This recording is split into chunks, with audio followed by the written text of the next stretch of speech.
ആണോ? നിങ്ങൾ ആലോചിച്ച് നോക്കും. മുജാഹിദ് പ്രസ്ഥാനത്തിന് ഭീരുത്വം കൊണ്ടല്ലേ നിങ്ങൾ യുദ്ധത്തിനെതിരെ? ഞങ്ങൾക്കോ കാന്തപുരത്തിന്റെ തറവാട്ടിലേക്ക് കയറി ചെന്ന് തൗഹീദ് പറഞ്ഞ ഞങ്ങൾക്കോ? ആണോ? ഉള്ളാളം ദർഗയുടെ പരിസരത്ത് എന്ന് തൗഹീദ് പറഞ്ഞ ഞങ്ങൾക്കോ? CM മടവൂരിന്റെ മക്കാമിന്റെ പരിസരത്ത് എന്ന് മക്കാമിന്റെ മുമ്പിൽ ചെന്ന് തൗഹീദ് പറഞ്ഞ ഞങ്ങൾക്കോ? ബാബരി മസ്ജിദ് പൊളിച്ച ഉടനെ ഇന്ത്യന്റെ മതേതരത്വത്തിന്റെ കടക്ക് കത്തിവെച്ച ഡിസംബർ 6 ഉണ്ടല്ലോ, 1992 ഡിസംബർ 6, ഇന്ത്യ രാജ്യത്ത് മുഴുവനും കലാപം പൊട്ടിപ്പുറപ്പെട്ടപ്പോ മതം മനുഷ്യ സൗഹാർദ്ദത്തിന് എന്ന് പറഞ്ഞ് ചതുർദിന സമ്മേളനം നടത്താൻ മുജാഹിദ് പ്രസ്ഥാനം കാണിച്ച ധൈര്യത്തിനോ? ഏതാ മുജാഹിദ് പ്രസ്ഥാനത്തിന്റെ കുഴപ്പം? മുജാഹിദ് പ്രസ്ഥാനം ജനങ്ങളുടെ പൾസ് മനസ്സിലാക്കി പ്രവർത്തിച്ചു. മുജാഹിദ് പ്രസ്ഥാനം കൈവെക്കാത്ത എന്തൊരു നന്മയാണ് ഈ സമൂഹത്തിനുള്ളത്? കേരളത്തിലെ മുസ്ലിം സ്ത്രീകൾ അടിപ്പാവാട ധരിക്കാത്തൊരു കാലമുണ്ടായിരുന്നു. അറിയുമോ നിങ്ങൾക്ക്?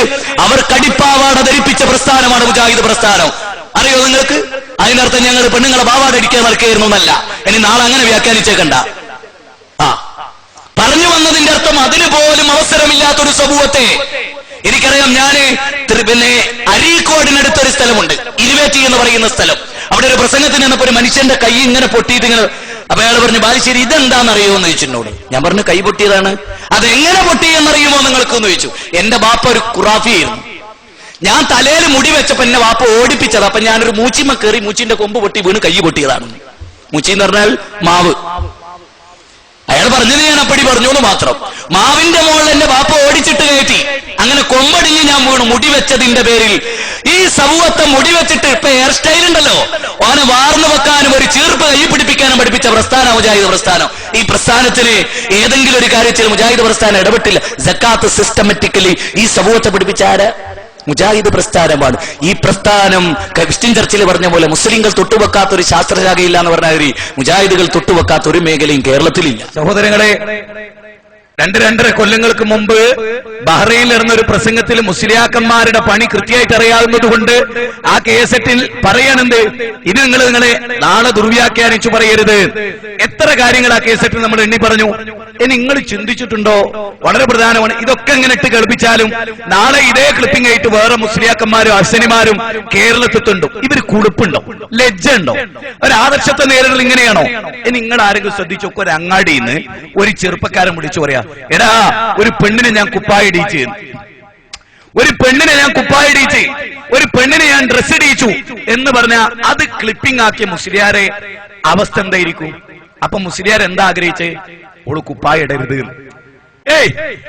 അടിപ്പാവാട ധരിപ്പിച്ചു എന്നാണല്ലോ പറഞ്ഞ്. ഒരു പുണ്യകരമായ സംഗതിയല്ലേ? മുസ്ലിയാർക്ക് തീരെ ഇഷ്ടപ്പെട്ടില്ല അടിപ്പാവാട ഇടിച്ചു കൊടുത്ത്. മുമ്പർക്ക് അതല്ലാതെ കിട്ടണോ? ആലോചിച്ചു നോക്കണം. അതുകൊണ്ട് മേലിൽ വടികൊടി തടി വാങ്ങുന്ന സമ്പ്രദായം ഇനി മേലുണ്ടാക്കരുത് ഖുറാഫികൾ. ഈ കേസൊക്കെ അലവിന്റെ വീട്ടിൽ കൊണ്ടുപോയി കൊടുക്കണം. ജീവിതത്തിൽ ഇതൊക്കെ കേൾക്കാൻ, അതിന്റെ അപ്പുറവും കേൾക്കാൻ അതിനൊന്നുള്ള സൗഭാഗ്യം ഉണ്ടായിട്ടില്ല. അതുകൊണ്ട് ആദർശത്തെ ഖുർആൻ കൊണ്ട് നേരിട്, ഹദീസ് കൊണ്ട് നേരിട്.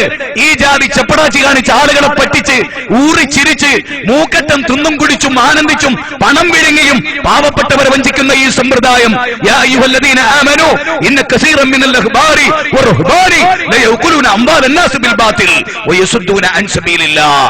സമൂഹമേ, സത്യവിശ്വാസികളെ, പണ്ഡിത പുരോഹിതന്മാരിൽ ഭൂരിപക്ഷവും നിങ്ങളെ ചതിക്കുന്നവരാണ്, അന്യായമായി നിങ്ങളുടെ ധനം തിന്നവരാണ്.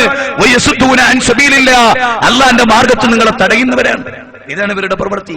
നിങ്ങൾ മനസ്സിലാക്കണം. ഇതാണ് എവിടെയും ഏത് രൂപവും എന്ന് നിങ്ങൾ മനസ്സിലാക്കണം. നിങ്ങൾ അതിന്റെ പൂർണ്ണ രൂപം കേട്ടല്ലോ.